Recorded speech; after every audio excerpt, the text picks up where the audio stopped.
Hello, my name is Russell Webb, and my learning diversity strategy is English as a second language.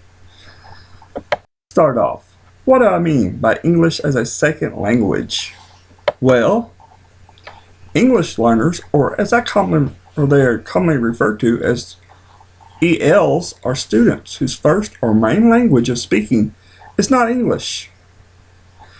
Yeah, they are often have parents that are immigrants that have come into this country.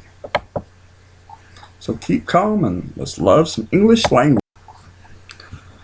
A great definition of English learners was established by the government in the No Child Left Behind Act of 2001. The eligibility criteria to determine a limited English proficient student is an individual who is aged 3 to 21, enrolled or preparing to enroll in an elementary or secondary school, is not born in the U.S. or whose native language is other than English, whose difficulties in speaking, reading, writing, or understanding the English language is sufficient to deny the individual the ability to meet state's proficiency levels to successfully achieve in the classroom where instructions are in English.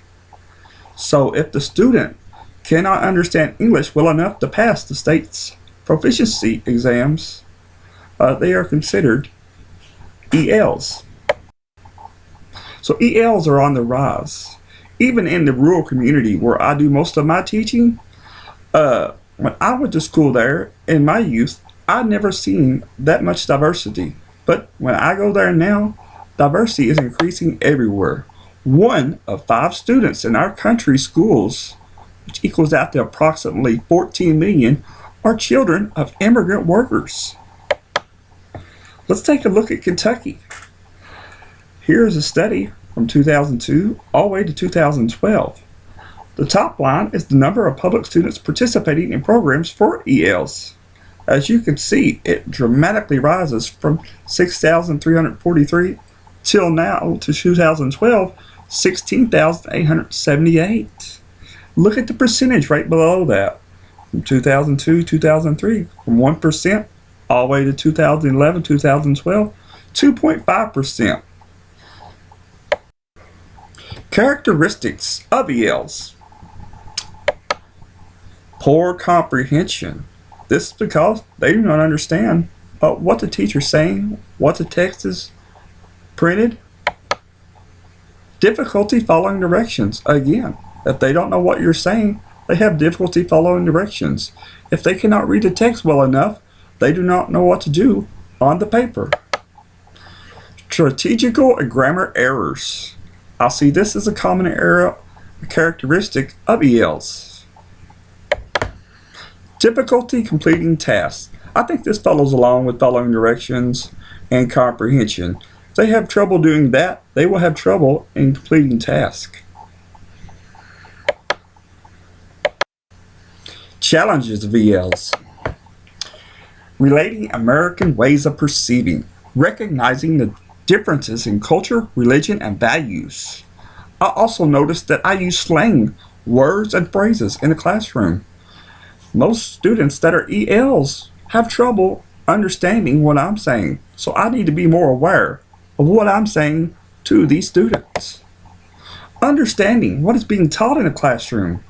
One way to solve this is use markers, use graphic organizers, and visual aids to help them relate what you're saying. Take breaks in lectures so they can discuss and understand what's going on.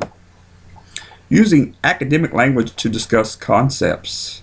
If they can't comprehend academic language, simplify this for understanding. Participation in class discussions. One way I think to handle this is define the roles in class discussions. Lay down good ground rules that encourage participation and alleviate any signs of bullying or making fun of that student for their ethnicity and their culture. Strategies for secondary English learners. The first one I will look at is structured English immersion. Students are placed in the mainstream classroom setting, but they are allowed to use their native language to comprehend in the early proficiency stages. So if they are having trouble, they can refer their own way till they catch up in the early stages. Most commonly used strategy when they have no support from their native language, this is called pure immersion, or as I would like to refer to it as submersion, which leads to the reference sink or swim. If you don't give these students some support, then they will sink instead of swim. Strategies for secondary English learners. Maintenance. Students maintain native language and reading, writing activities while the teacher introduces the English. Disadvantage of this is that students become literate in both languages and they can hold on to their cultures. It also increases social capital. And social capital is relationships and networks in the home and community. They can go home and teach this, what they've learned in school, to their parents, to their friends, and it just makes them more aware of what they're learning and how they can benefit society. Requires teachers that are trained in native language. This is a disadvantage because a lot of times you may not have the availability of teachers that know the native language for some of the diversity in the students. Strategies for secondary English learners. The next one, ESL pull-out programs.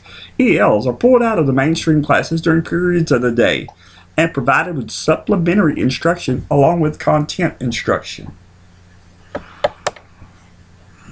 According to Harry Rosenhau, 5 critical interacting variables that lead to successful ESL programs are administrative support. We have to have support from the teachers, from the principals, from guidance counselors. Second, collaboration. Once you have the support, if they're really on board, then they will collaborate with you. The teacher has to collaborate. The guidance counselor, the librarian, all are useful in collaboration. Time. They must allow you time. Teachers don't have a lot of time due to the strenuous content and curriculum they have to teach. But for ELs, they must allow some time for these students to stay along with the curriculum. Direct, explicit instruction of learning objectives. If the EL teacher does not know what the learning objective is, then how are they supposed to keep the child up to grade? Number 5, strong sense of advocacy for the students. If the students feel that they are doing well, they will become more motivated and keep curriculum. Here are some references. I hope that I've given you some insights on English learners, and hopefully that you can relay this in your classroom and be sensitive to these students and be patient with them. Thank you. Goodbye.